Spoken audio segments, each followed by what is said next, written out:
movie lovers, and welcome to the show. And with me today, I have Micro Break, aka Michael, and say hello to everyone, Michael. Thank you, John. I'm sorry I You're welcome. confused you with my name. It's Micro Break is the Okay, podcast, and my right. name is Michael. Okay, It sounds like and Michael today, Break, doesn't it? Maybe I should yeah, change it the sounds name. like Micro Break to me. Michael It's Break. definitely. And today we're actually talking about Adam Sandler's movie, The Wedding Singer. This movie stars, of course, Adam Sandler, Drew Barrymore.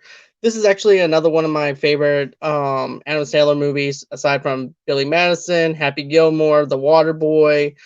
I always liked Adam Sandler films in the early '90s, and then a little bit into the late, maybe early 2000s, and everything as well. But this movie's just a classic to me. This movie is about a wedding singer who's about to get married, and basically his soon-to-be wife winds up leaving him at the altar, leaving him to be really sour about weddings and how can you actually cope with something whenever your whole entire career is built around doing weddings for doing weddings. So there's him having to deal with that.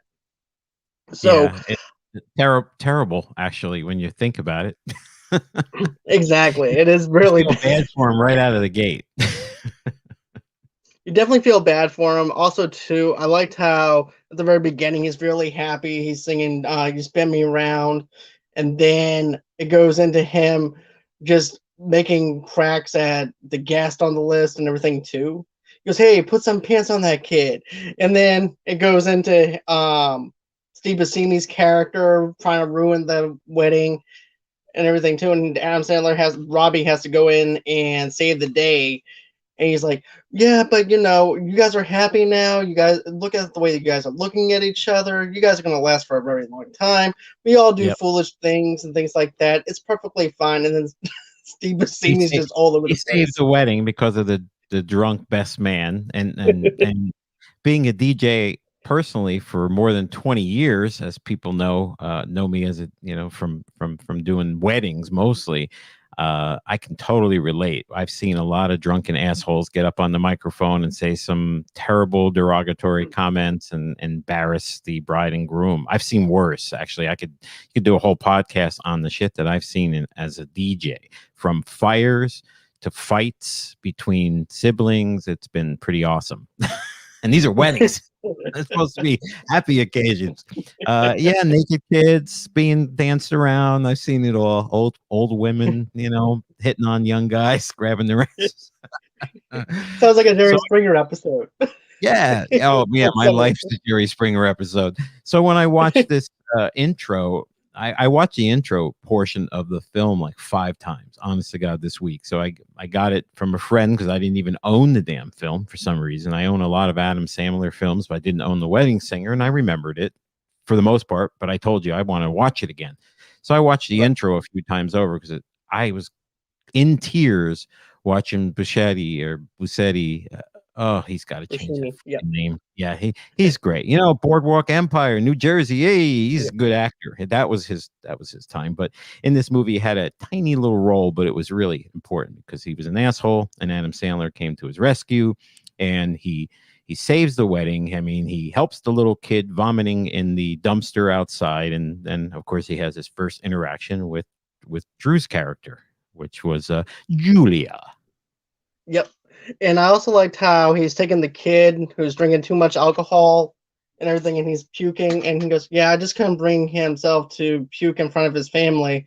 And of course, Julia was like, "Well, I'm glad that I got to see it."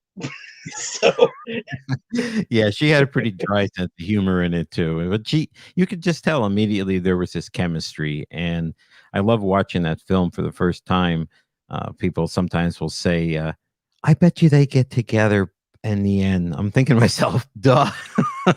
The two biggest right, it's a names in rom the com. film, they're Right. going to get together. But like most of these type of films, there's going to be the ups and downs and the ups and the downs. And eventually you're hoping for a happy ending, because sad ending films, nobody goes back to watch sad ending films. No, I don't. So yeah. So same. 1998, right? So this movie's what, 22 years old, and John, you decided you wanted to review it. Yeah, this movie is one of those movies that just hits home with me. Matter of fact, I actually own the movie on DVD. I was like, I know I have this movie. I know I own this movie. So I actually had to dig through some of the Adam Sandler movies I have because I have Big Daddy, I've got Yep. Wedding Singer, I've got Billy Madison, and finally I found the Wedding Singer DVD. So I'm like, okay, I'm good. I went on ahead, popped it in and everything, and rewatched it again like I was watching it at the movie theater all over again. Yeah. So Yeah. Yeah, it revitalizes it, and then you do it in the comfort of your home, but TVs have gotten so big now that they're almost movie theater size. In some people's homes, they probably are movies theater size, just not in mine. So, not but mine either, unfortunately. and I love anything that's set in the '80s, and I think Me that's what too. brings me back to see how accurate it was. Any of the shows that come out, any of the new movies that come out, are set in the '80s. This movie was in 1985. It was set in 1985. Though some things were not historically accurate or intentionally not accurate, it was still really good. It gave me that vibe, and boy, oh boy, talk about song licensing. There was a ton of good songs in this movie, one after the other. Most definitely. As a matter of fact, I actually own the soundtrack to this movie too. I actually own Volume 1 and Volume 2 Oh, of The okay. Winning Singer. So Yeah, it came yeah. out in So, two parts, which I thought so was all actually pretty cool. so all the '80s songs are on it, plus Adam Sandler's original Yeah, hits on there. Is that? yeah. Somebody Kill Me is actually on Volume 1, which is the main Oh, is reason why I bought it, was yeah. because of that song. Douglas Palo says, "What's up?" Yeah, actually, Douglas is my brother. So when he says Okay, "What's up, brother," he actually okay, is my brother. okay, cool. That's So cool, yeah, man. what's up, Doug?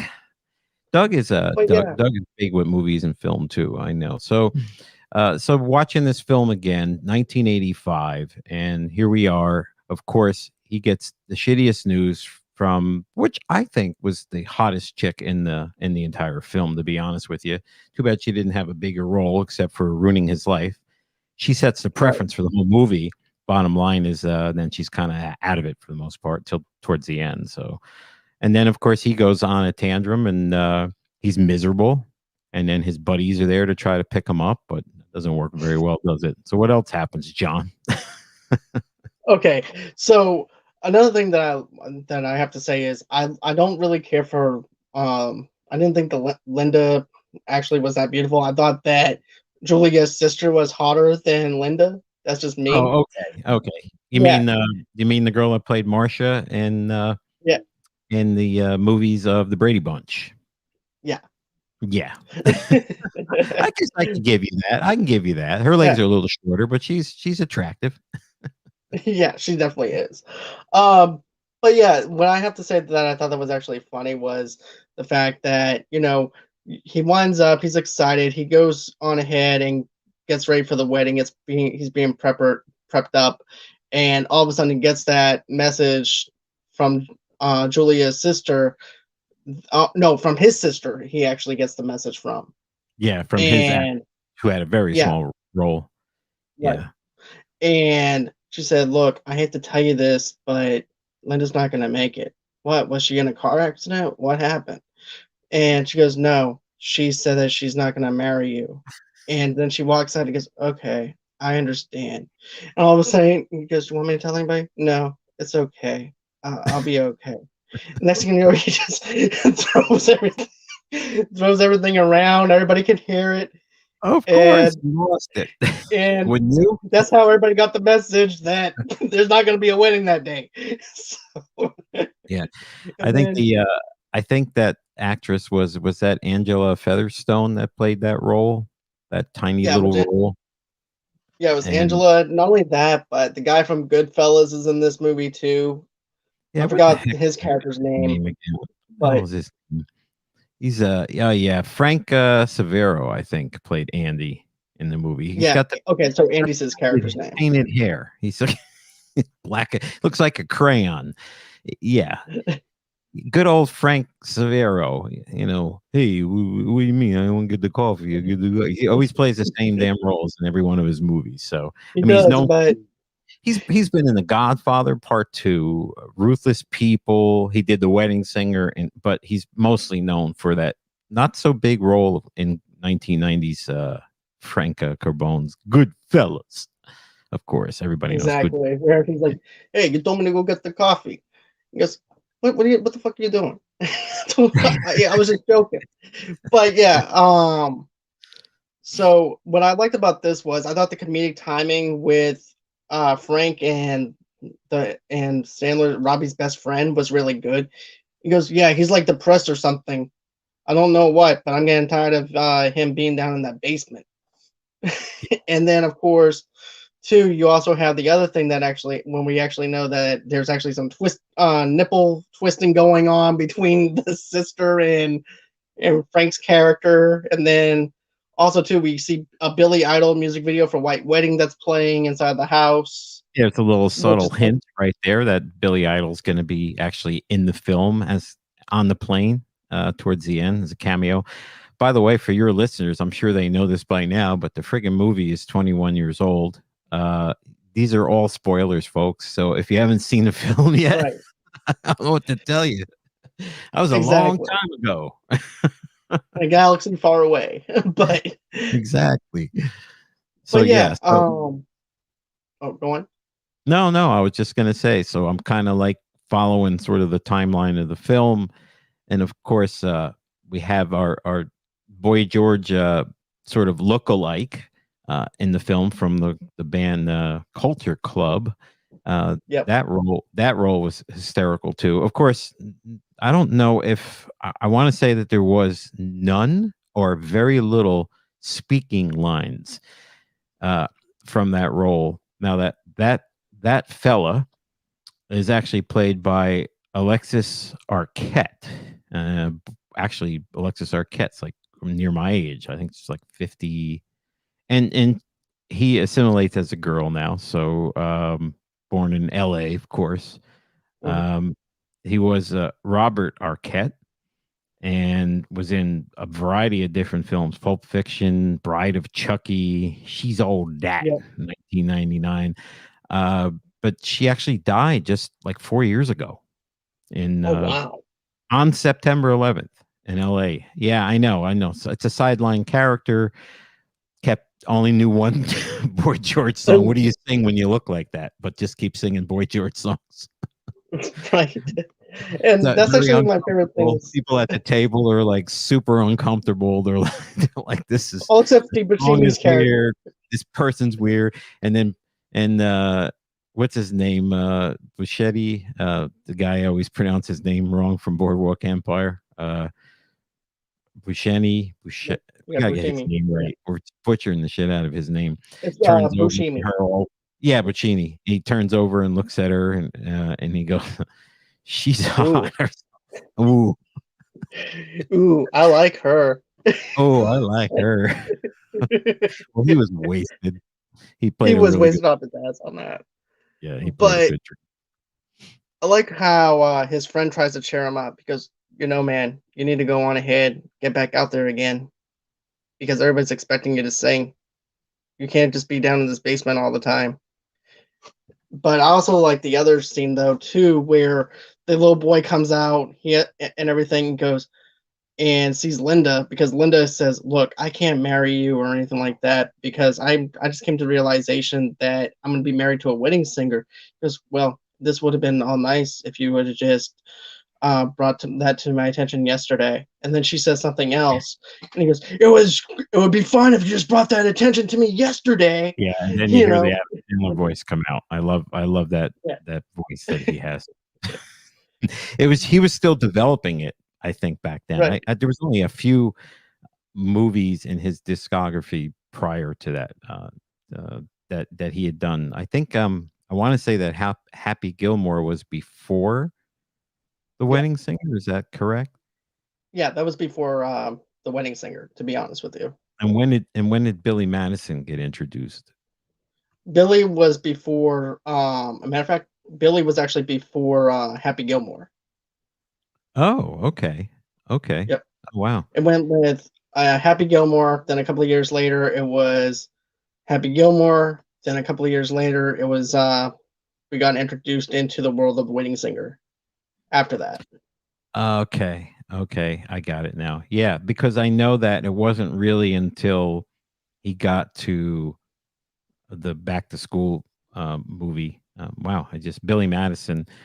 Billy Madison's when he was really using that weird, that funny voice that Adam Sandler puts on. That Right. The that sort of woohoo. Yeah, yeah. that little that laugh that he has and things like that. But then, with this guy, with the little boy coming out, he goes, Linda, you a bitch. I Oh, had a that laugh. great. What kind of accent that kid have? Where the hell was he from? Linda, Right? you a bitch. Oh, we're gonna have him checked out. I think he has Tourette's or something. We're gonna have him tested. I'm I'm gonna have sorry. him tested, yeah.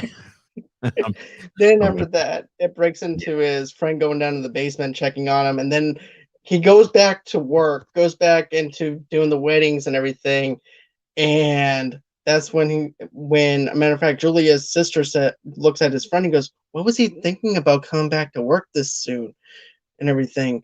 You would think that he wanted to have a break, and his friend's like, "I don't know." He goes, "I don't know what made him do that either." He was the one who pushed him to do it in the first place, which I thought was hilarious. And then, of course, it's like, "Hey, you have to be pretty psyched. Your husband got to show up, right? Your wife got to show up, right?" And then the father's like, "Hey, buddy, we didn't come to pay you to sit here and give you us our son and daughter of advice." Because, well, I have a microphone and you don't, so you're gonna listen to every damn word I have to say. So I thought that exactly. was actually pretty funny. Um, because one more outburst, I'm gonna strangle you with my microphone. That's right. Hey, you've So been reading the script, John, I think. it's just me revisiting and knowing what he says and everything is just very Adam Sandler. Like I said, I'm a huge fan of this film. And of course, I'm Yeah. a fan of 80s retro stuff and things like that. I love 80s music Yep. too. So I grew up around the 80s era music and stuff and just gravitate towards it. Yeah, me too. I grew up, when do you said you graduated high school what year?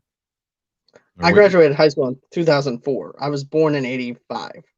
Oh, okay, so that's right. You were born when I was graduating high school, so I've got you Right, by you're in your, I guess, early you're in your 30s, late 30s.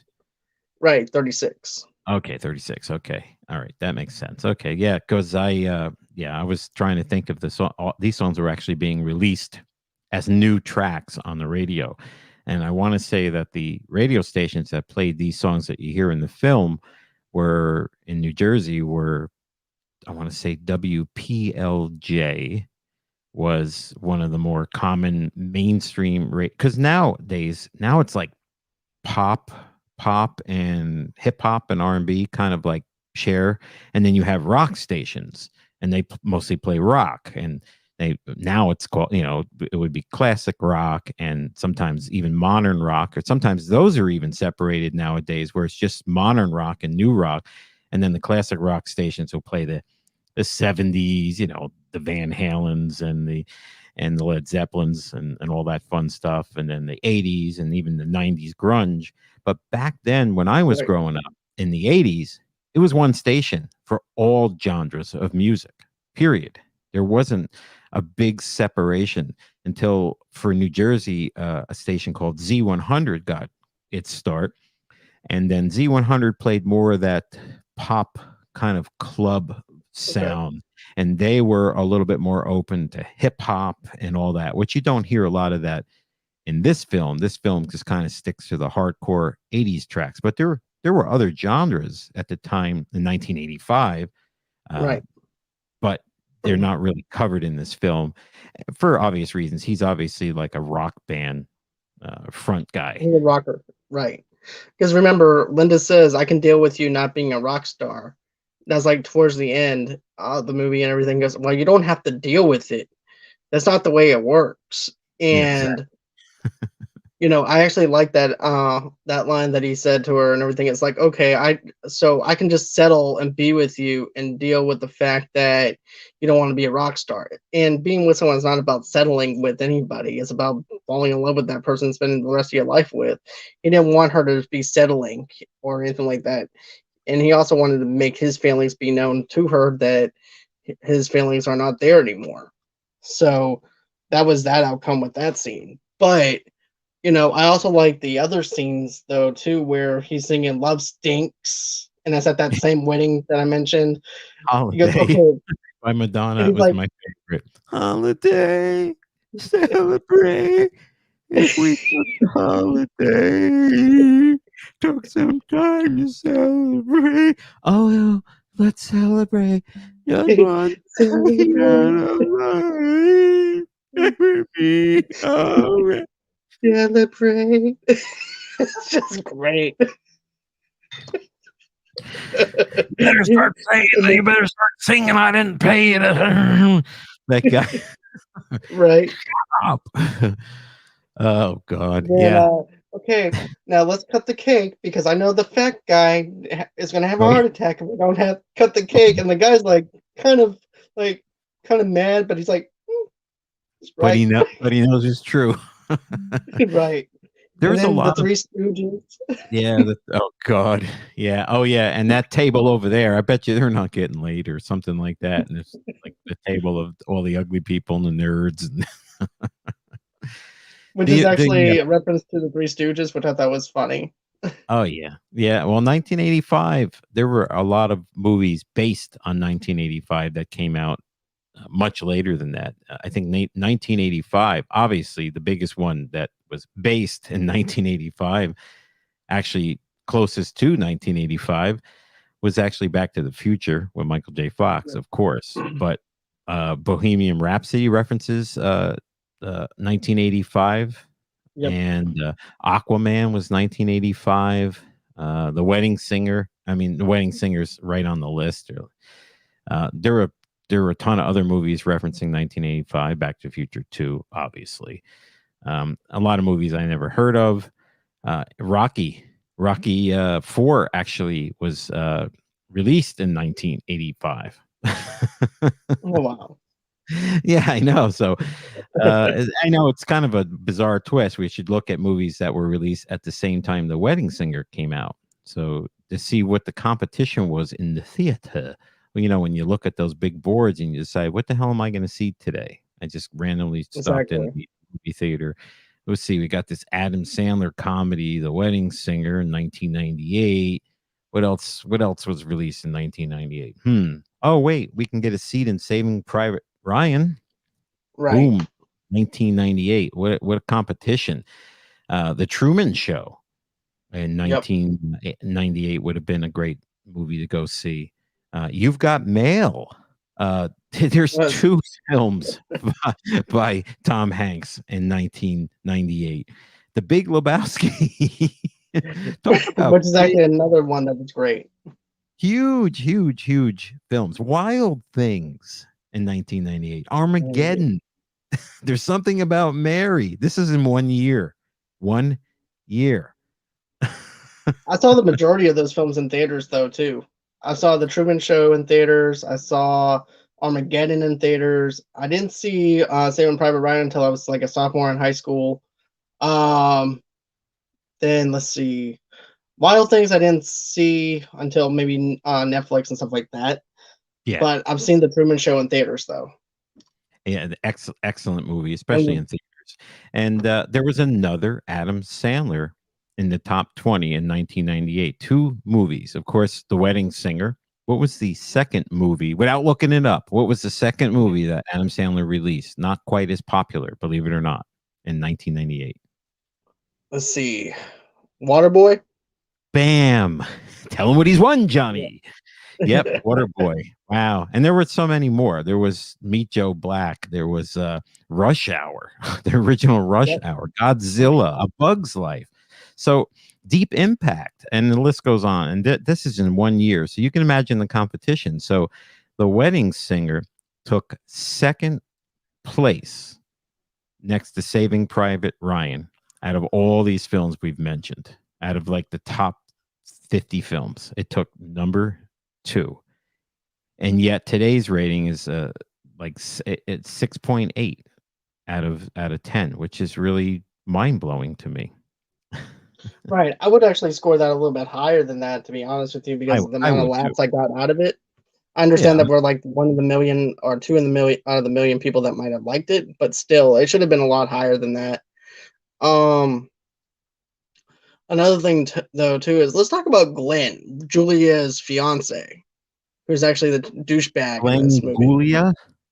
Yeah, he's the Miami Vice wannabe fan that dresses up in cosplay, pretending that big, he's big shit when he's really not, just because he has money and makes Adam Sandler Robbie makes him look like he's bad and everything because of the fact that he doesn't have anything, no job security, no nothing. All he is a wedding singer, and you can even tell he's just flaunting himself around.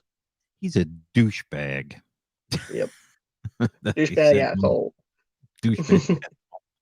Yeah, yeah. Womanizer, Yep, uh, perv, the list goes on. He was definitely not the right person, and I'm glad that we got to see the insight. You can always see like this almost, I don't know, there's a little bit of sincerity there in there. There's maybe 10% of me like the guy in some way, shape, or form. Like he still was willing to marry her.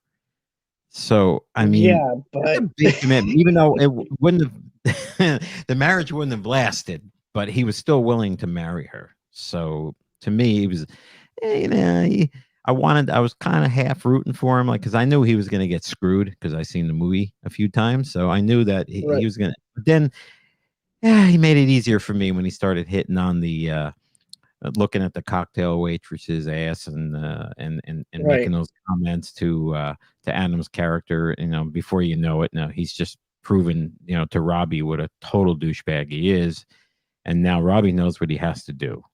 I mean, if he's not going to get Julia himself, he's certainly going to break it up. And by the way, Drew Barrymore, my gosh, we're like practically saving the best for last. Drew Barrymore was so cute in this movie. She had a she lot less face was. than she usually has. And she has a certain look. Look, not everybody finds her attractive, and I don't use the word gorgeous. I don't use the word sexy when I describe Drew Barrymore. I said cute. She's cute. Just something about You her. like the It's her, girl next door. yeah, the girl next door. It's her personality. I think it's sort of the package. I mean, she has a giant chin, second to Adam Sandler's chin. So I think the two chins would have made it a perfect marriage. The two cheeks. The two chins. Two big chins. Hey, two chins are better than one. You know what I'm talking about. Right. But You know what I no, so mean? Like that. it was cute. It was cute. I think that they were definitely destined for getting together, and it was blatantly obvious in this movie. This movie doesn't really leave too many spoilers or too many what's going to happen next around the corner things. It's just flat out goofy comedy, uh, Right. Adam Sandler style. So Right. It's who pretty directed? much paint by the numbers kind of rom com movie that you expect out of it. Like, you know who's gonna get the girl at the end and everything too. You already know that there's gonna be some moments where Adam Sandler's gonna act like an asshole. He'll have asshole moments. He's not like a total asshole like Gulia, Yeah, you he know, was asshole pretty like much around the right. clock. Yeah. Exactly. He just Adam Sandler's character Robbie just has asshole moments, not like a total asshole. But I also liked how Robbie goes to the bank and he's like, look, I need a job. He goes, well, do you have any experience? Well, I go to the bank all the time. I have money. Oh yeah, And guess what? I have a and bank. I would like to have more. I'd like to have more. That's where Can I you at come least in. no, wait, don't. No, wait, can you at least print some business cards with my name on them? At the time, I'm thinking, have you ever heard of Vistaprint, Robbie? I mean, go out and print some Right. cards with your name on them. Chief head executive muckety muck, whatever. He was taking the wrong approach, obviously. He Right. thought that all she cared about was money and Money and superficial. security. Yeah, exactly. Another But thing that I was funny, the John Lovitz scene cameo in there mhm. too, where you Oh, love remember it. Robbie wasn't going to do weddings anymore, so he was going to go ahead and get somebody else to do it. He was And gonna so, monopolize. Yes, he was gonna monopolize on his failures and his heartbreak and think he was gonna be getting all the business, and he was pretty dreadful, obviously. I love that they all sang their own material. Nobody was dubbed. I think my wife asked me, right, she says to me, "Is he singing his own stuff?" I said, Yeah, that's Adam Sandler singing. He could Yep, sing better than that, but he's a comedic singer. He's not going to try any harder than that. That's what you're getting. it was it was exactly. And that's perfect. what something I was actually impressed with was the fact that John Lovitz was trying to sing his own stuff, and then Adam Sandler was trying to sing his own stuff. You had this kind of thing where two wedding singers battling out for each other on who is gonna be the wedding, basically who was gonna be the person singing at the wedding. The But I band. also liked how Julie goes, "Well, thank you for your time. You just impressed me to hire a DJ." Yeah. And I was like, see what I'm saying? Nah. When Yeah, I first when I first started DJing back in the 80s, I would get $75 for the night, right. for the whole gig. My very first paid gig, and I was thrilled to get paid to do it because you always start as a musician. Usually, you always start as a musician. You'll start uh, for free. Same thing with a DJ. Suddenly, this guy has a huge record or CD collection. At the time, for me, when I started DJing, I carried vinyl. I carried crates of vinyl Oh, around. Yeah, yeah. And then if you play in a small place, and thank God we have a visual here because my boom is attached to this desk, which is a little flimsy. But to give you an idea, your turntable would be there and the dance floor would fill, and this would start to happen. and where we rocking, yeah, but the bass is just rock, making it and rock. then and then the records would start to skip. Where a band like in the wedding singer band doesn't skip. You Right, know, exactly. all you want, but as a DJ, you have to worry about the floor shaking the table. So I would literally pick up the keyboard. I would actually pick up the keyboard and I would try to hold the record player up with my hands in the air and kind of make it a cushion with my body till the song was done because I didn't want it to skip.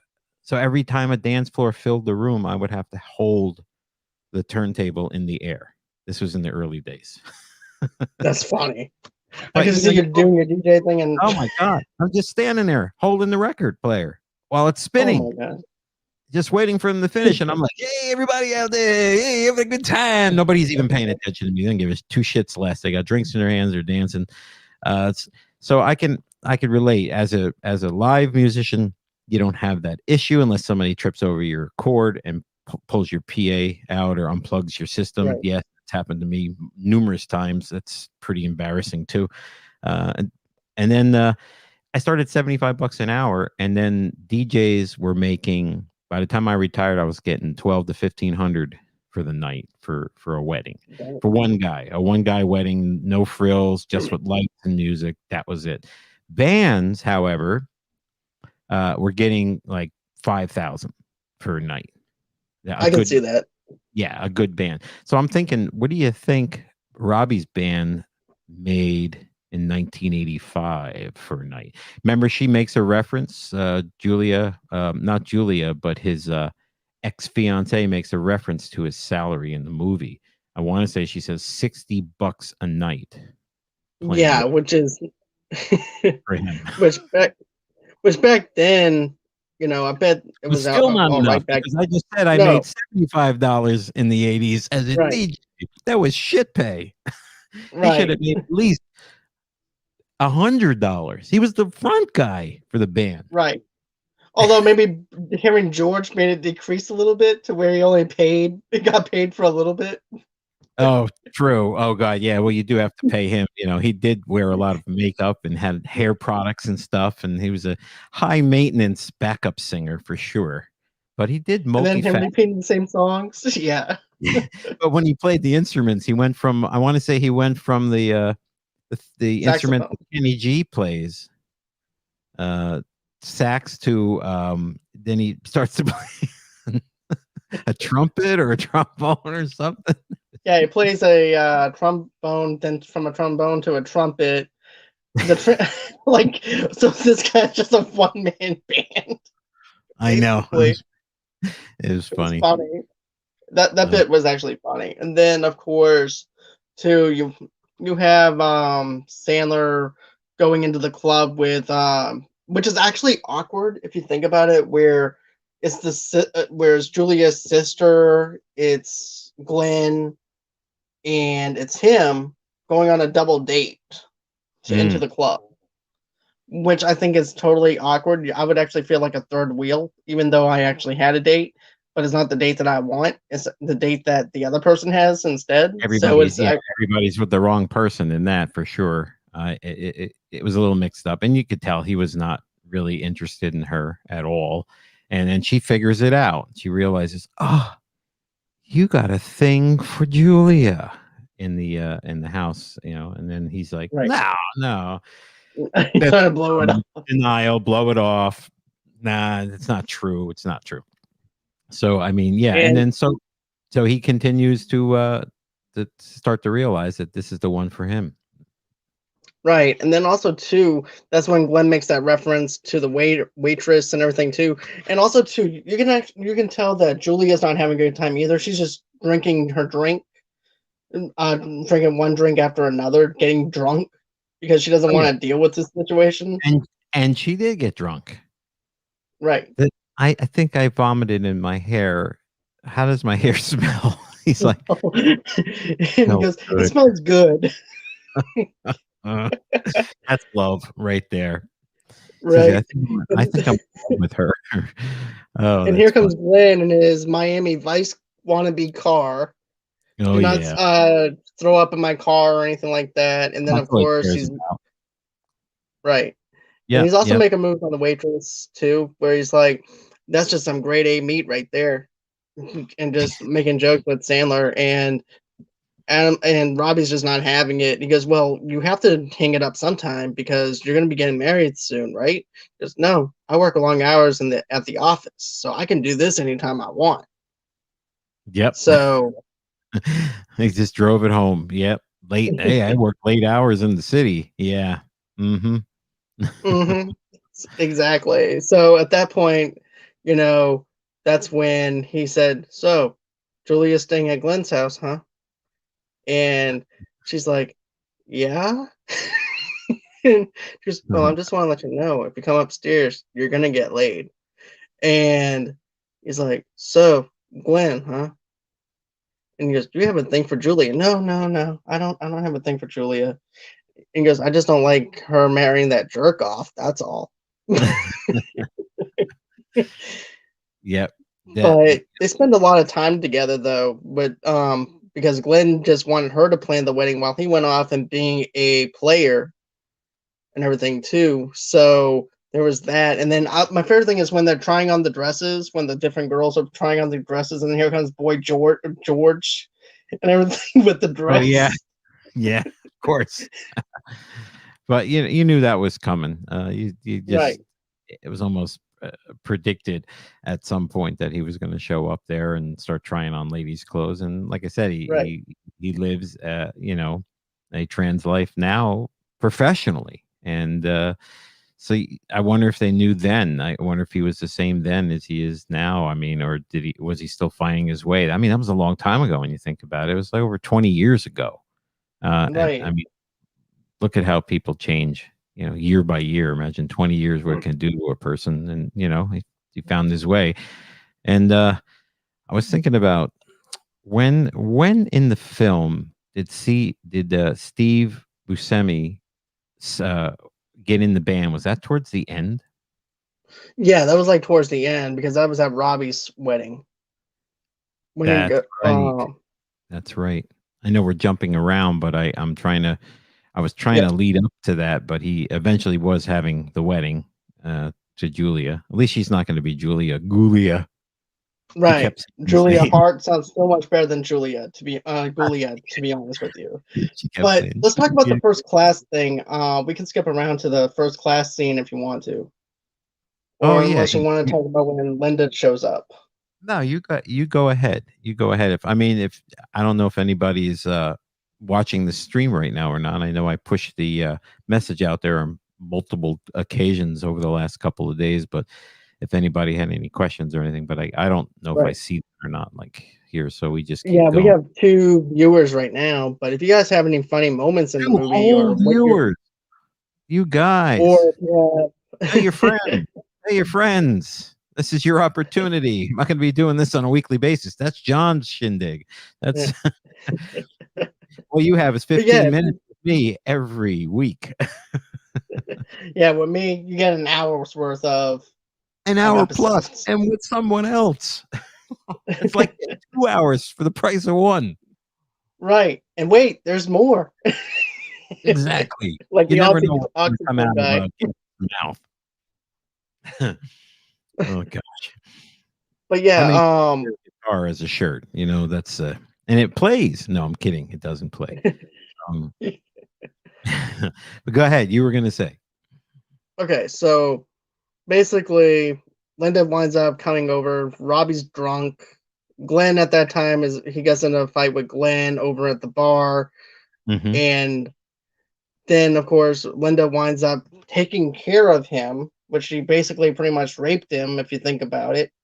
And Yeah, pretty much. then she said, and then Robbie wakes up with with his Van Halen T-shirt. He goes, "Hey, psycho, what are you doing?" He goes, "Take off the shirt before they break up and jinx the band." And so, she goes, "Well, I told you I was going to take care of you, Robbie." And she said, and he goes, "Look, I don't." He's basically telling her, "I'm not into you like I was."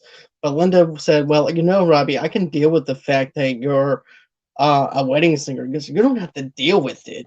That's not the way it works."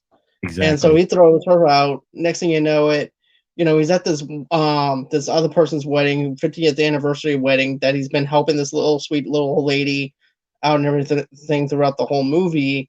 And you know, finally, she's at the 50th anniversary, and Robbie finds out that Julia is going to Vegas to get married. And so he decides that he's going to hop on a Right. plane. That's right. That's And right. the other thing I thought that was actually funny was then they get to the airport and he needed money to get on the airplane. And so he borrowed his friend's credit card. He goes, "Look, if you do not give me the credit card, I'm going to have to tell everybody what you said in the bar." And what he said in the bar was, "All I want to do, nobody wants to see no 40-year-old guy hitting on no any women anymore or anything like that. All I want is someone that will hold me and tell me that everything's going to be okay."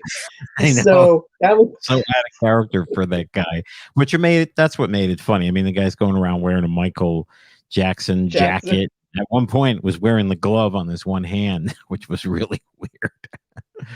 And of course, Robbie says, lose the glove or something like that. So and then he Yeah, makes he that said, the moment. Now he can hold him over a barrel for something, or under a barrel. I always say over. I guess over too. If that barrel's filled with acid, that would suck. So over or under doesn't matter. But yeah, so then I guess he gets the money, gets the ticket. He has to fly first class because there's only one seat left on the plane in first. Now at this point, he doesn't know what plane he's getting on. He just knows he needs to get to Vegas ASAP and stop this wedding. right. And then, he's talking about Glenn about how he wants to stop the wedding, and he's in first class. And then I like how the plane is, while he's telling his story, it goes into, it was supposed to be another plane and everything, the way it was supposed to look like. It looks like that they're both flying, not supposed to be Oh, flying the same airplane or anything like different that. plane. Yeah, the way they cut it up, so you didn't know that it was actually the same plane. Right.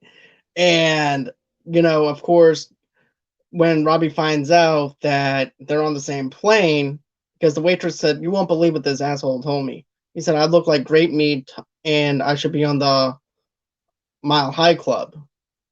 And one of the old ladies is like this. He goes, "What's a Mile High Club?" And Billy Idol's over there just smirking. I know. And that's when we get introduced to Billy Idol, also in first class. And he gets a little cameo role in the movie. And it's kind of sort of instrumental in it a bit because he kind of prevents the uh, the douchebag from stopping Robbie from getting to Julia and saying what Yeah, he had to say. And I think he actually came out singing that famous song, now famous song, "Grow Old with You." Grow yep, old with you. Yes, well, which I said I tried to play for you the other day, and decided to bail on that idea because it's so high up in the air for me.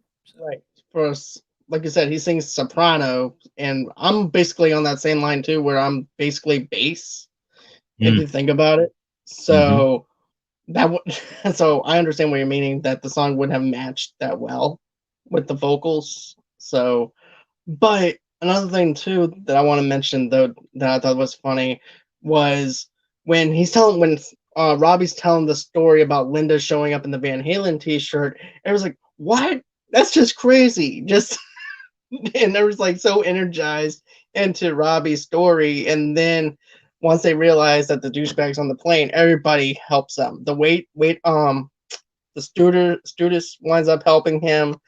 Even the passengers in the first class winds up helping him. Billy Idol winds up preventing, like you said, preventing the douchebag from being with Julia though too. And also too, there's even that reference that Robbie makes to Julia about how he knew that Linda wasn't the one because when he was going to the Grand Canyon, he had to sit in the aisle seat while Linda was in the window seat, and he never saw the Grand Canyon before, but Linda had, Yeah. and his elbow kept on getting banged up with the stewardess's Cart. Yeah. cart, Yeah. and the So same the thing is flight actually attendant took happening with her cart. Julia. And of course, she gets slammed by the cart because this asswipe would not give his seat up for her. All he cared about was himself. You know, he lived for me, myself, and I. So yeah, it was getting worse and worse. I mean, it would have been an extended version of the movie. It would have been him chasing, going through Adam Sandler's character going through the up and down the strip, maybe in Vegas, trying to track him down or find out what little place they were getting married. I'm sure there's so much that was cut out of the film, but no, it ended on the plane pretty I much like the with. fact that, to be honest Oh, with you, I like the fact that it ended on the plane. I don't know about you because we've seen that with Wayne's World, where Wayne is going around the different weddings and everything to try and prevent Christopher Walken and his girlfriend from getting married. oh yeah, And yep, to do that in Vegas, it's a very hard thing to do. Like they said on the plane, it's a hard thing to do. So where would you start at? So I'm glad they didn't do that. I'm glad they went on ahead and just did it with the plane because yep, it was so easy. yeah. And then of I was course, oh no, go ahead, no, go ahead. no, go on ahead. I'm sorry. I was trying to find some. I was looking at some as you're talking about these scenes. I was trying to find some insider information on some of the scenes, but I really couldn't find anything that stood out. I did find something when flying to Las Vegas. Julia remarks that she would like to see the lights of Vegas from the plane. We just Yep, talked about that. However, the plane was a daylight morning flight flying westwardly from New Jersey. So, as the flight would take 4 hours or more, even if they would have left New Jersey at 5 o'clock in the morning, they would arrive at 7 a.m. in Vegas time. So, there's no way that she would have ever seen the lights of Vegas. exactly. So even if she got that window seat, she still wouldn't be able to see it. You are, yeah. Well, you can kind of see the lights during the day. So, I mean, I've been there many times. So, near the end of the movie, the pilot tells the passengers that they will be traveling at 26,000 feet. So that's above 3,000 feet altitude aircraft travel at odd numbers, thousands, when on an easterly heading. Traveling from Ridgefield, Washington to Las Vegas would have been a southeast heading. So again, unless you were a freaking pilot, I would have not known that that is not the proper height. So in other words, in real life, this would have been a possible midair collision. Right, exactly. Hey, it wouldn't have been a wedding. Nope, there wouldn't have, nobody would have got married. Robbie would have died, Glenn would have died, Julia would have died. Yeah, yeah. So It was a when very Billy depressing Idol thing. first begins speaking, when Billy Idol starts speaking over the plane's loudspeaker, he says that one of the first class passengers, he one of the first class passengers would like to sing to one of the coach passengers, and Julia instantly appears to think it's her, but she has no reason to think this. And if you look at her expression, she reacts immediately as if she knew it was Robbie on the plane that wanted to say something. And then when Robbie begins to sing his song, still in first class, She turns to see the entire cabin of people gazing at her with smiles. The people had absolutely no way of knowing it was her that Robbie was singing to. So again, the director took liberties and made it a little bit easier for us. So Exactly. Made it a lot more, I guess you could say that a lot more reality, a little bit more reality for us or something like that, even though we sure, wouldn't have known that it was 20,000 feet. it was more Because, fantasy than reality. I think it had to be right, romantic fantasy. I think it just right. had to work Well, out. It had to. but don't forget though too, this is at the time of where we didn't have Google or anything like that to actually confirm how high something was. So we had Oh, it based off the fact that 20,000 feet was actually 20,000 feet, where it wasn't low at all to where there was going to be a collision. So we actually have to believe in the fact that it was a high altitude versus something that was a low altitude. So there was that idea. But still, it worked for during its time though in 1998/1985. So, yeah, yeah. No, um, I mean, all in all, nobody hunts for problems in movies. I no, think there's reviewers that just break down the movie's flaws the whole time. I'm like, okay, that's nice. I don't know how long that series is going to last, but every movie has its flaws. But you watch it, like you right, said the other day to me, you watch it for the whole film. right, Did it get its message across? Did it get its point across? Were you entertained?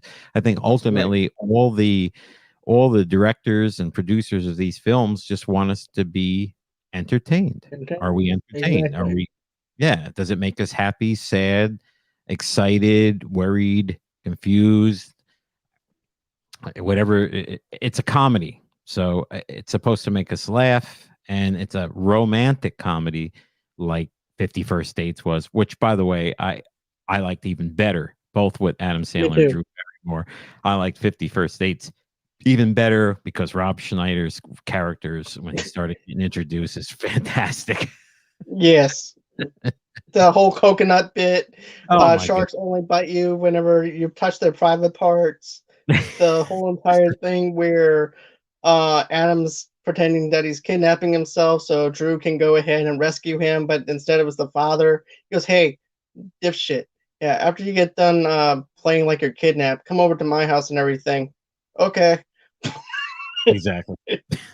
So I thought 51st Dates is actually my favorite one. And my favorite line in that movie, though, is you remember when he has the Sixth Sense videotape? Yeah. And, well, every day is her father's birthday. Well, Adam Sandler knows that that's his birthday every single day. He goes, "Happy 198th birthday" to Ah, him. oh yeah, yeah, yeah. That's right. That's right. Only they know that what's going on. Right. Shut up. Um, he was thinking, "Shut I up." I would don't have know went if to he. that day. My other favorite thing is I would have went to that day, but I my electrolytes was kind of low. Oh yeah, Adam Sandler's voice in a nutshell. Well, actually, it was the other guy. It was actually supposed to be Drew's brother that talked like that, Oh, though. But that's right. Well, it sounded a little bit like Adam yeah, Sandler then. right. But yeah, That's he was special. I mean, Yes. it was his ass day, but my electrolytes was low. And then also too, hey, a lot has changed since high school. So, Was was he the kid? No, I'm thinking of a whole different movie. I thought he was the kid that you couldn't touch behind his ear. So you like freak out if you touch behind his ear. oh, But that was I in know who you're talking. Something About Mary. Yeah, that was He's something like about Mary, brother and or Something About Mary. Yeah, her her special brother, brother. Yeah. Okay. Completely which I different movie thought was entirely. right. But that was a fun movie to see in theaters, though. I'm gonna be honest with you. I remember when I dragged my mom out to go see it with me because I was a kid and it was rated R.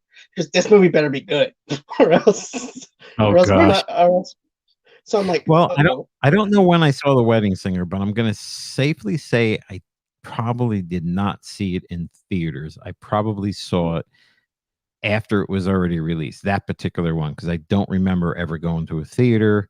I would have been around well, how old would I have been? Like 20 something, I guess, in 1998.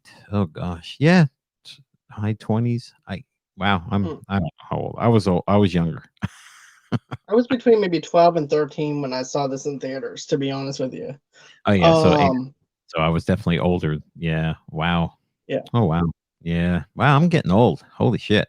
So I'm But glad I started I'm the gonna let podcast you a what I little want to I do for you started though sooner. is Sorry, go ahead.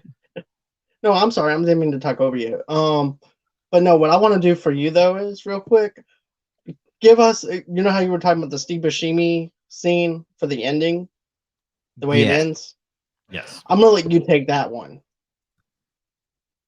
Where he's actually in the band singing the song. Yeah, I'm gonna let you take that one. He's actually done that in a variety of movies. Actually, he can't sing, but he decided to sing that scene. And I'm trying to remember the song that he was performing, but I can't remember. Uh, as you know, I can't remember his name most of the time. So how am I going to remember what song he was singing? Do you remember what song it was? Because I don't. I need a hint. Can you sing it? Can you hum it in your bass voice? I'm trying to God. I know the song. It's I'm not gonna sing it, but it goes into like that hi thing. I forgot what it's called. Ugh. Let's see if we can God, see if we can figure this out. I can't Uh, remember. That's so funny. Poor guy. Uh, Can't remember anything about him. I still remember my favorite line from Buscemi was, and it was not in this movie. It was um, somebody said to him, "Please get off of the nuclear warhead." And he replies, "I mean, I'm just trying to have a little fun here before I die. All right." That was in Armageddon because he was in that movie as well. And he had a pretty prominent role in that one. And he was sitting on a nuclear warhead in that film. But he has sang in other films. He's also sang in other Adam Sandler films. And I can't remember. I had that information not that long ago with me. Okay, And so the song you were talking about was called "Too Shy." oh, yeah. Too shy, hush, hush, eye to eye. Yeah, yep, yep. You're right. Don't try to sing that song that Robbie and way. Julia. Yeah. Yep, yep, yep. So again, small role but big impact. At the beginning, Right. launched it, and then he had that little taste at the end, and a few other cameos peppered in there, and that's it. It's and then we just move on from him and get into the whole movie. But I'm trying to remember the other movies that he actually sang songs in Mm. because I know he's done quite a few. He was in a few See, other I didn't movies. know that. My Um, very he, first introduction he was to in Steve Billy Buscemi. Madison. He was in Billy Madison too. He had an even smaller role. Right. Remember, he had a Yeah. list of people to kill. Yeah, because he got bullied in school and everything, and he scratched Billy's name off the list. That's right. That's right. Because he called and apologized. So Right. he just realized he saved But his. Didn't even know it. my very first movie that I saw Buscemi in was Desperado with Antonio Banderas. Holy That was my cow! first introduction. Oh wow. Okay. Yeah. What year was that? 95, somewhere around that area. Wow, he's been around a long time. That was 1995. That's right. That was after he had that tiny little role in Billy Madison. Then he had an actual role. Yeah, and then he started to do a lot after that. I mean, he has been He in did Con Air. He did oh my Con Air god. as well. That's right. That's right. He's Garland Green. He's been in so many movies that his list is just endless with Yeah. roles and small bits and whatnot. And He he did The has a Sopranos too. oh yeah, that's right. He has these half He also rotten teeth. directed a Sopranos episode. He directed 2 Sopranos episodes. Well, Uh, he got a lot of respect from me when he did Boardwalk Empire because anything based on a true story, first of all, is tricky, and he did a fantastic job on that. So he did. Boardwalk was my favorite thing. But did you know he was a firefighter before getting into acting? that I did not. Yeah, he was a firefighter, And I was like, you know what, you should go into acting. So he started doing theater. Then he transitioned himself from theater to doing acting. And also, too, he also helped out during 9/11. Ah, He volunteered himself on 9/11 and rode in the back of a fire truck and revisited his friends from the fire department and helped oh, them cool. during Wow. 9/11. Well, that's cool. That's cool. I mean, but enough of him. What about Adam Sandler? Adam Richard Sandler was born September 9th, 1966. He's actually a year, well, he's 11 months older than me, shockingly, in Brooklyn, New York. And then he was a his mom, I think, was a teacher in a nursery school, and then his brother Stanley Allen was an electrical engineer, and he's of Russian Jewish descent. Well, I knew he was Jewish, but Russian Jewish descent. And at I didn't know he was 17, Russian. yeah, Russian Jewish descent, yeah. And at 17, he took his first step towards becoming a stand-up comedian, and he started doing stand-up like with the at the Boston Comedy Club and places like that. And I think some of his very, very, very first roles on television were the Cosby Show. He was in episodes of the Cosby Show, and they'll specify the episodes. You can check him out there and kind of see how he found his way. I mean, it's amazing tracing it back. So the Cosby Show was obviously all broadcast, so it should be easy to track down Adam Sandler. Yeah, and he's Right, still making movies now. He's doing Netflix movies whenever he can. As long as he right, doesn't do Little Nicky 2, I'm fine because that was a terrible movie in my right. opinion. You see, I liked his. Get this, I actually like his serious roles now. I liked him in Reign Over Me, Spanglish, and Oh, Uncut Gems. yeah, I like him Spanglish was. in those. Yeah, Spanglish is really good. Have you seen Reign Over Me? I haven't. It's really good. It's underrated. No one really sees that movie at all. It has Don Cheadle in it. Adam Sandler pretty much loses his whole family during 9/11, and he's having to cope with it. He's very depressed, Oof. and Don I, Cheadle's like his only friend. And Don Cheadle's married, has kids, and things like that. He's also plays a dentist. Um, but my favorite thing that Don Cheadle does is Adam Sandler comes to his house. He goes, "So, do you want to hang out?" He goes, "I don't know. I don't think I can." And he looks at his wife and he goes, "Can I?" so, oh, uh, I do. so right, exactly. So, I thought that that movie was really good, and then Uncut Gems was really good. No, anytime I know a comedian, actor, or an actor that plays in comedies, like another perfect example, big fan of Jim Carrey. And Jim Carrey has always been funny to me his whole life. His voices, his mannerisms, his rubberneck. Actually, his first film was called Rubberneck, and he tries to do serious roles like was that Sunshine and the Spotless Mind, Eternal Yeah, Sunshine and the Spotless Mind. Too long of a title, by the way, folks. But and I don't know. I mean, the movie was okay, but I just can't look at a comedic actor that's paved their way and then take them serious. And it's just me. I just keep seeing the right. goofiness I can in them, understand that. and I could tell it's forced sometimes. I mean, I can never be a real serious guy. I can never be real funny and goofy either. I am who I am. I'm me. And I think that for Mm, Adam, he is just this dorky, nerdy, goofy, somewhat uneducated. This is his roles. This is what he plays well. He plays a little bit of a jock, a little, athletic tossed in there. He's done a lot of stuff with sports and things in his movies. So I don't know. No, that's just me. But I mm, guess I would give something a shot if I could. I I would got try you. to have an open mind. Maybe if they wore a mask and I Right, didn't know it was them. right. I get your point and everything. So, with that being said, that's gonna be it for the show. Is there anything else that you want to add for the wedding singer before we go, or is there anything you want to touch on? No, I think regarding The Wedding Singer, I think that it shocks me how many people haven't seen certain movies for many years. People my Mhm. age just and love comedy, and even like Adam Sandler or Drew Barrymore or any of these other actors or actresses, and then they've never seen the movie. Oh, I just never seen to. I don't see it. I never caught it, go watch the film. See if it's better than a 6.8 out of 10 in your opinion, and then tell John about it on his Twitter channel, or tell me about it on my Twitter Right. channel. I'm sure he'll have all the links down in there for I our will. Twitter channels or your other social I media. do. But I'd be Speaking curious. of which, Someone watching it for the first time, I would love to watch it with somebody for the first time. That'd be awesome. that'd be really cool. Speaking of which, where can people follow you at? Oh, me? Well, Yeah. I leave for work about 7 o'clock every morning, and I take Highway 18.